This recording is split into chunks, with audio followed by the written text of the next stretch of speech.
This time of year, a good hoodie is absolutely essential. But it's tough to find one that will last through the season. That's why the American Giant Classic Full Zip Hoodie is made to last a lifetime. So you can count on it to bring you comfort and warmth year after year. Slate Magazine called it the greatest hoodie ever made. And from cotton to zipper, it's made right here in the USA. With timeless style, heavyweight fleece, a double-lined hood, and reinforced elbow patches, you can depend on it for years to come. Snag the hoodie that will bring you comfort for life, the American Giant Classic Full Zip, and save 20% off your first order at american-giant.com when you use code CLASSIC24 at checkout.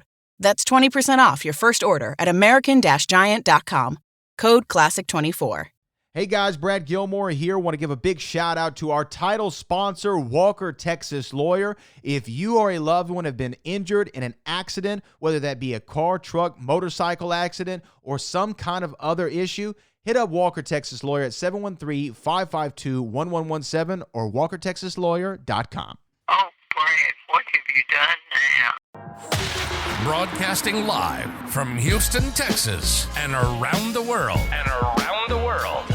TV host, best-selling author, and radio personality Brad Gilmore brings you a collection of conversations with stars from movies.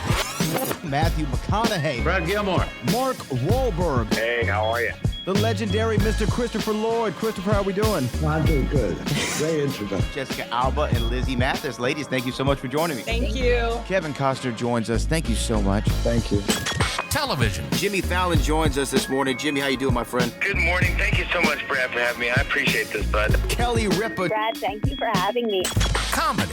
Jay Leno joins us. Jay, how you doing? Hey, Brad, what's going on? Chris Tucker is in the building. Chris Tucker, good morning to you. Hey, Brad. Good morning to you. How are you? George Lopez joins us right now. George, how are you doing, sir? Good morning.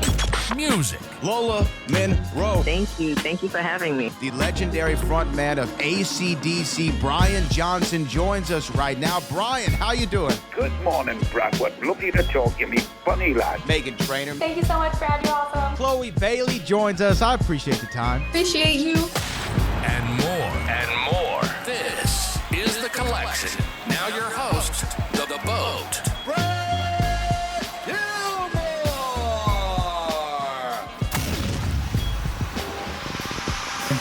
Yeah, Brad Gilmore, CW39 Houston. Charlotte, David, thank you so much for joining me and taking the time. Congratulations on season 4. Thank you so much. All right, thank you.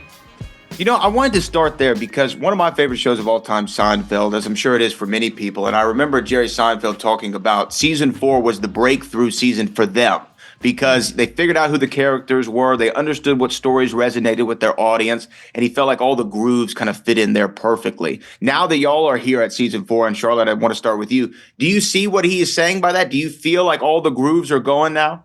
Honestly, 100%. Like, You mean 1,000%. 1,000%. I feel like, look, I'm obviously biased. We've always been a good show. We've always been a fun show.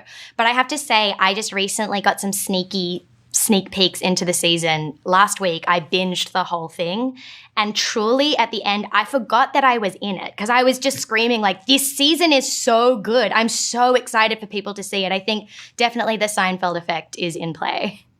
Yeah, I mean, David, same question for you. Obviously, being an actor and a writer on the show, same as Jerry was. I mean, do you find that this season, like, you kind of figure it out a little bit more, it's stronger because y'all have had those repeated reps? Well, first off, I hope we have as many seasons as Seinfeld. Yeah. I love the reference. But no, I think, yeah, you discover more and more about these characters the more you push them on the writing side, the more you put them in situations, pair them with people, discover new dynamics. You surprise yourself, you surprise the audience. And I think we're always looking to have as much fun, but also as much humanity to bring to each character. And I think, you know, we're on full throttle with some of these other characters, especially not just Ian and Poppy, but even down to, you know, to Carol. Oh. We do some fun. We have some really fun storylines that I think people are going to be surprised at. Surprising is the word for the season. I was there when we shot it, and still watching this season, I was like, wait, I forgot that happened. Well, that's one of the great things about this show, too. And one thing I love about the first 3 seasons is just the sharp, rapid comedy. I mean, it feels like the joke per minute is high there because you just constantly find yourself, you know, getting caught up in the comedy. And again, I hate to even bring back Seinfeld again, but I don't know why this is on my head because those shows had the laugh track and the studio audience, and you could hear the instant feedback to a joke. And if it didn't work, Larry and Jerry would be on the set trying to figure it out. But when you have a single camera comedy like you all have, you're relying on the writing, but also your own, I guess, kind of compass inside to know, hey, this joke is working. It's not working. Maybe we improv in this scene. I mean, Charlotte, do you feel like that's something you've developed over these seasons to figure out in the moment if this is working? Totally. And I mean, we don't have a live audience, but I think we still have a lot of laughs on set. And that's always the goal, right? It's to make your coworkers laugh when they're not supposed to. I remember when we first started the show being so intimidated. I had a scene with you and Rob, and you guys were improvising, and, you were just so proficient at this particular way of being funny. And I was like, oh no, I don't know how to contribute to this. So I feel like the fun thing about season 4 is all of us feel more comfortable in our characters and more comfortable and sort of confident in improvising and finding what's funny in the scene. So I think that really shows this season as well. Yeah, Rob and I obviously have a shorthand working together on Sunny for so many years that, then we bring in these new actors, and I think over time... And we don't know what we're doing. No, but every time we all realize, oh, this is our tone, these are our characters, this is where the space where we live, and that becomes fun for everyone. Also, we have a lot of actors now directing. Charlotte directed an episode, did an awesome job. So everyone's really, it becomes all of our project and our work to, really make something great. But, being a writer, David, there's that old saying that, writers make the worst editors, right? Because they love their words or whatever. But I feel like in comedy, you can't really be too sacred to your words because you just got to find the funny, whether the joke's going to work for your character or Charlotte's character or somebody else, that you just got to find the funny and you can't be too sacred about anything, right? Yeah, I mean, really, not always driven by the funny so much as just what's the story of the scene, and the comedy generally comes. You know what I mean? That's what we try to focus on.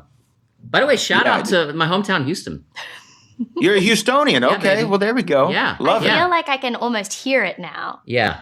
Well, we bring it out of each other. You know what I mean? When we talk for a while, the twang starts to filter through, and we bring it out of one another. But again, this show, I'll just say from a fan's perspective, I just love the way that the show's constructed, the premise, the characters, and I can't wait to see what happens, though, in season 4. You're saying surprises, and now, I think me and the rest of the audience are excited to see it. So congratulations to the two of you again on season 4. Thank you so much for taking the time to talk with me, and shout out to a fellow Houstonian.